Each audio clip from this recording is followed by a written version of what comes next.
I love running because it's the way I grow. This non-stop demand of effort and discipline of breath and stride, and yeah, it's a wonderful thing. Ricky Coughlin has been running for nearly 40 years.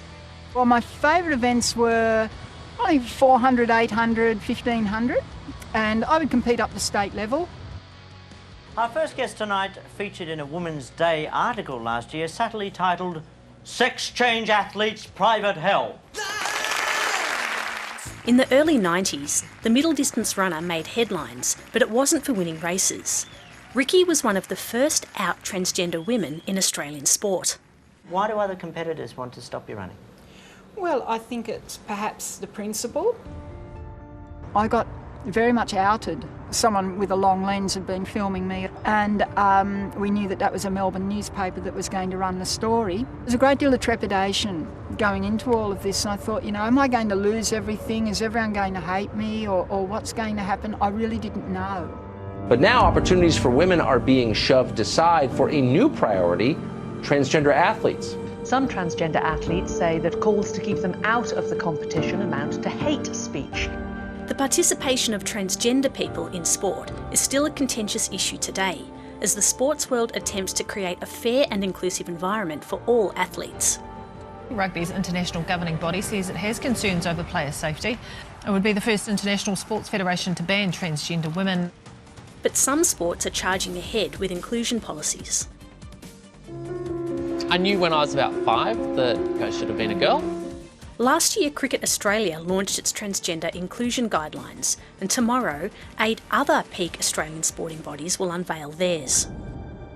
Sport is a fundamental right for all Australians, and what these sporting organisations are doing today are showing not only Australia, but they're showing the world that trans people have a place to feel welcome in sport in Australia.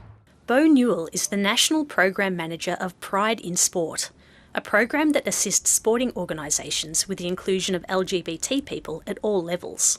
Each sport have gone through their respective consultation process, and all of them are coming out the other end with a very unique guideline or policy that's reflective of their specific sport. The policies mainly focus on community sport and are based on guidance from Sport Australia and the Australian Human Rights Commission, designed to stamp out discrimination. They say that everyone should have the opportunity to participate in sport, regardless of their sex or gender identity. I love hockey so much. I played between the ages of 16 and 26. Then I gave it up for a really long time. I got to the point in my mid-20s where I just felt really uncomfortable playing in a men's team. ROXY TICKLE took up hockey again this year at the age of 50. She plays for East Lismore Hockey Club.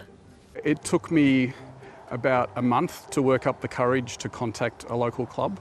And then when I did, I needed to come down to see them one night at training to have a talk through how it might work, whether I was even allowed to play. I didn't know whether that was the case or not.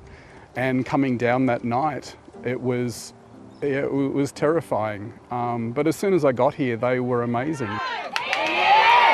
Yeah, Roxy's got some spunk, that's for sure. Yeah, she's great. She just fits in. She just slots in like she's always been part of us. But not all sports people agree that transgender female athletes should compete in the women's competition. Yes, great jump, Jane. Jane Fleming is a former Olympian and Commonwealth Games gold medalist. This girl loves to win.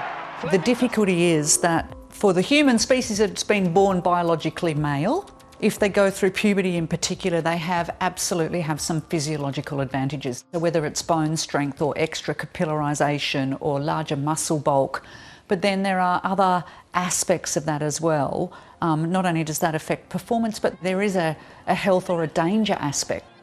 According to the Sport Australia guidelines, if it's believed that a transgender athlete over the age of 12 has an unfair advantage in a sport where strength, stamina or physique is relevant, sports clubs can seek inclusion exemptions through a rigorous case-by-case process. There will be pockets of people who don't fully agree with this decision, but by and large, our community have been really, really welcoming. While these trans inclusion guidelines will continue to evolve, players like ROXY are just happy to be part of the team. You wonder who's going to accept you, who's going to like you, who's going to bring you into their fold. And that's really stressful and it's really debilitating. To be a member of a team of my peers and friends is just fantastic.